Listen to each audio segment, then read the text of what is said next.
بسم اللہ الرحمن الرحیم السلام علیکم ورحمۃ وبرکاتہ۔ محترم سامعین کرام، آسام کے وزیر اعلیٰ نے مسلمانوں کو بنایا نشانہ، کہا سماجی برائیاں چھوڑ دیں آسام کے بنگالی مسلمان۔ آسام کے وزیر اعلیٰ نے ریاست میں رہنے والے بنگالی بولنے والے مسلمانوں کے حوالے سے ایک بار پھر متنازع بیان دیا ہے۔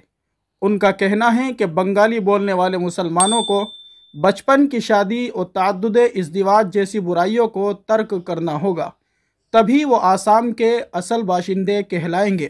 اس سے پہلے بھی چیف منسٹر سرما نے بنگالی بولنے والے مسلمانوں کے حوالے سے بیان دیا تھا۔ اس دوران انہوں نے کہا تھا کہ بنگالی بولنے والے مسلم کمیونٹی کے لوگ آسام میں سماجی برائیوں کے ذمہ دار ہیں۔ انہوں نے کہا تھا کہ اس کمیونٹی کے زیادہ تر لوگ بنگلہ دیش سے آئے ہیں۔ آسام میں بنگالی بولنے والے مسلمانوں کو میاں کہا جاتا ہے۔ سی ایم سرما کا کہنا ہے کہ میاں یہاں کی اصل رہائشی ہیں یا نہیں یہ الگ مسئلہ ہے۔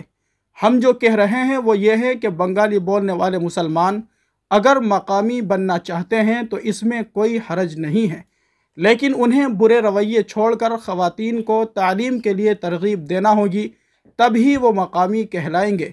اس لیے ان لوگوں کو بچپن کی شادی اور تعدد ازدواج کو ترک کرنا ہوگا۔ اس کے بعد آسام کے وزیر اعلیٰ نے آسام کی ثقافت کے بارے میں بات کی۔ انہوں نے کہا کہ آسام میں لڑکیوں کا موازنہ دیوی دیوتاؤں سے کیا جاتا ہے اور ہماری ثقافت میں ان کی 2-3 بار شادی نہیں کی جاتی۔ اپنی بات کو آگے بڑھاتے ہوئے وزیر اعلیٰ نے کہا کہ 2 یا 3 بیویاں رکھنا بھی آسامی ثقافت نہیں ہے۔ اس لیے اگر بنگالی بولنے والے مسلمان یہاں کے باشندے بننا چاہتے ہیں تو وہ 2 یا 3 بیویاں نہیں رکھ سکتے۔ انہوں نے مزید کہا کہ اگر میاں لوگ آسام کے رسم و رواج کی پیروی کریں گے تو وہ اصل باشندے مانے جائیں گے۔ اس کے بعد وزیر اعلیٰ نے اعداد و شمار کے بارے میں بات کی۔ انہوں نے بتایا کہ بچوں کی شادی اور تعدد ازدواج کے خلاف مہم 2023 میں 2 مرحلوں میں شروع کی گئی تھی۔ فروری میں پہلے مرحلے میں 3,483 افراد کو گرفتار کیا گیا اور 4,515 مقدمات درج کیے گئے۔ اس کے بعد اکتوبر میں دوسرے مرحلے میں 915 افراد کو گرفتار کیا گیا اور 710 مقدمات درج کیے گئے۔ وزیر اعلیٰ نے دعویٰ کیا کہ آئندہ اسمبلی انتخابات سے قبل ریاست میں بچپن کی شادی کا رواج ختم کر دیا جائے گا۔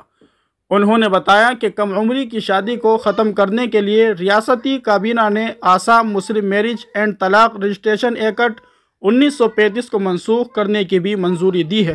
دوسری طرف اپوزیشن نے اس فیصلے کو لوک سبھا انتخابات سے قبل ووٹروں کو پولرائز کرنے کا ایک قدم قرار دیا۔ محترم سامعین کرام، ہندوستان کے حالات ناگفتہ بھی ہیں۔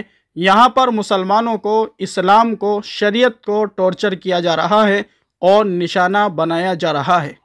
دعا کیجئے اللہ تبارک و تعالی مسلمانوں کی حفاظت فرمائے، ہمارے ملک ہندوستان کی حفاظت فرمائے، بدامنی سے اللہ تبارک و تعالی ہمارے ملک کو محفوظ فرمائے۔ جو لوگ ہمارے ملک کی آب و ہوا کو خراب کرنا چاہتے ہیں، یہاں کے بھائی چارگی کو مٹانا چاہتے ہیں، یہاں امن و سکون کو غارت کرنا چاہتے ہیں، اللہ تبارک و تعالی ایسے لوگوں سے ہمارے ملک کو جلد از جلد پاک اور صاف فرمائے۔ محترم سامعین کرام، اگر آپ بھی حالات حاضرہ سے واقف رہنا چاہتے ہیں تو جلدی سے ہمارے چینل کو سبسکرائب کر دیجئے، بیل آئیکن گھنٹی کے بٹن کو ضرور دبا دیں تاکہ ہر آنے والی ویڈیو بر وقت آپ کو حاصل ہو جائے۔ آپ کو ہماری ویڈیو کیسی لگتی ہے کمنٹ کر کے ضرور بتائیے۔